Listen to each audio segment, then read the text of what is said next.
Welcome everybody to a look at the fifth and final film in the Rack and Ruin box set from Eureka. So this has overall been a really rather enjoyable box set, and to cap the box set off we have 1948's The Blum Affair. So this is directed by Eric Engel, who I've not seen anything else from before. It's a drama, clocks in at 111 minutes long, so it's comfortably the longest film in the box set, and it stars Hans Christian Black, who was in The Bridge at Remagen. Definitely one of the more underrated World War II films from the 60s. Also stars Paul Bilt, who was also in Somewhere in Berlin and Police Raid, two of the prior films in this box set. So he's definitely been the most common actor out of this box set. So yeah, Dr. Blum, a Jewish manufacturer, is falsely accused of murder, while the real murderer manipulates those around him into believing his story, exploiting the prejudices of those investigating to do so. So, this film provides a highly effective look at how prejudice can warp the mind of even the most well learned individual into trying to make the evidence fit the accused, rather than just following the evidence to its logical conclusion. The cast is also really good. The tension is effective as the real criminal desperately tries to manipulate those into believing him. Yeah, you can see his desperation just get more and more frantic, especially towards the end. It is well paced, the plot is engaging throughout, and it doesn't shy away from condemning bigotry, prejudices, and yeah, the assumptions that a lot of people make instead of following the evidence as it is, rather than just assuming they already know who has committed the crime. And yeah, that's kind of emphasized really by the fact that when a detective who becomes a private detective, um, basically does the detective work in his own time, he's so easily able to find out that who the real criminal is, and yeah, he kind of makes the rest of the people involved, the judges and the other detectives, look completely idiotic, and makes the whole affair look like a real farce, quite frankly. But obviously, it isn't a farce because it is very real kind of drama.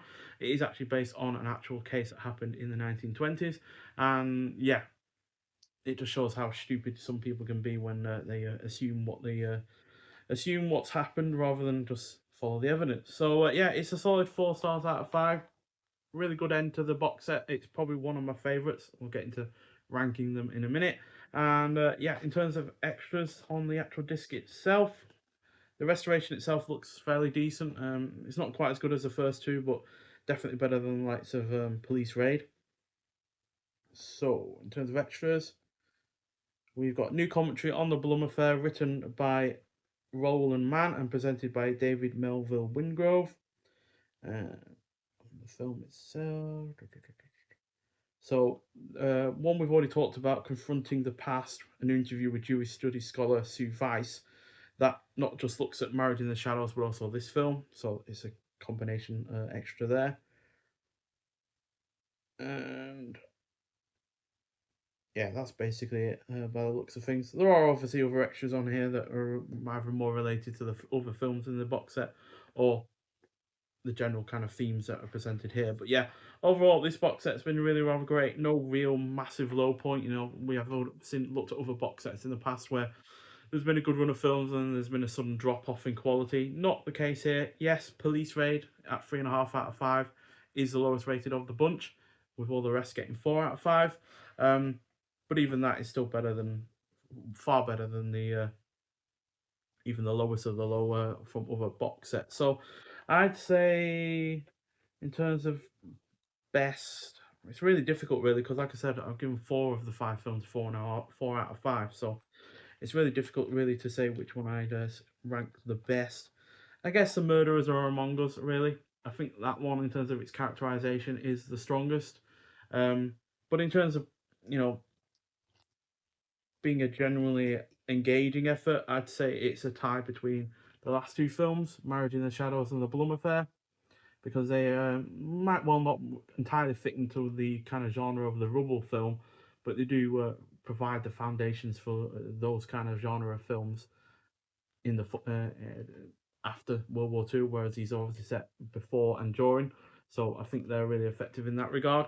Then I'd say Somewhere in Berlin is third, and then Police Raid is fourth. I genuinely can't split Marriage in the Shadows and the Blum Affair apart. To be honest, I feel like they're very much on the same level, dealing with the same kind of things in different kind of manners. You're dealing with just before the whole Nazi regime truly got the power. Obviously, the Blum affair is really part of a film. That is a film that is really, they're trying to prosecute this Jewish manufacturer because it will become a really good piece of propaganda for the Nazi regime that wants to gain power. At that point in the film, they haven't actually gained power, but to gain power, they need the propaganda, and that is part of the reason why they are so insistent on prosecuting this Jewish manufacturer, is because it would be good a piece of propaganda. So, yeah, that kind of sets the kind of just before the rise of the Nazi regime, whereas then Marriage in the Shadows is during and post, during and then during the Nazi rise of the Nazi regime, and then during World War II. So I think both of them kind of complement each other and therefore are as strong as one another. And then Police Raid is in last, but not by a massive margin. It's just feels a lot more conventional than the other four films. So yeah, but overall, this box set has been superb, and yeah, one of my favorites from Eureka, to be honest. It doesn't have any of the low points that we've seen in the previous box sets. The Medusa Lives one, I think, had at least one film in that was 3 stars. The same with the Strange Worlds one, and then Terror in the Fog also had at least one 3-star film in that as well, where none of the films in this box set have reached that low. So yeah, overall, great box set. Really rather effective film, and a good film to end the box set on as well. So if you have seen the Blum Affair, I'd like to hear your thoughts on it. But nonetheless, thank you for watching, and I'll see you in the next one. Bye.